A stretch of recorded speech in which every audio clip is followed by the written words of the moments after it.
এক ছোট্ট রঙিন শহর ছিল, নাম ছিল নিওভিল। শহরটিতে সবাই প্রযুক্তির ওপর নির্ভরশীল হলেও মানুষের মনে ছিল ভালোবাসা ও বন্ধুত্ব। এই শহরেই থাকত একটি ছোট্ট 3D রোবট, তার নাম টুকটুক। টুকটুক দেখতে ছিল গোলগাল, বড় বড় নীল চোখ আর মাথার ওপর ছোট্ট একটি আলো জ্বলা অ্যান্টেনা। টুকটুকের কাজ ছিল মানুষকে সাহায্য করা। সে সকাল হলে শিশুদের স্কুলে পৌঁছে দিত, বৃদ্ধদের ওষুধ এনে দিত আর রাতে শহরের বাতি জ্বালাত। কিন্তু টুকটুকের একটি স্বপ্ন ছিল, সে চেয়েছিল সত্যিকারের বন্ধুত্ব কাকে বলে তা জানতে।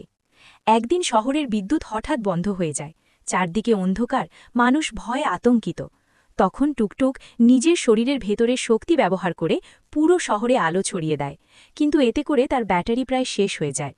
ঠিক তখনই একটি ছোট মেয়ে মিলা টুকটুককে কোলে তুলে বলে, তুমি শুধু রোবট না, তুমি আমাদের বন্ধু।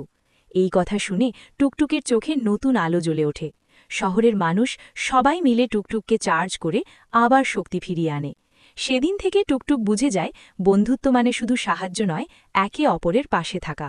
আর নিওভিল শহরে টুকটুক হয়ে ওঠে সবার প্রিয় হিরো রোবট।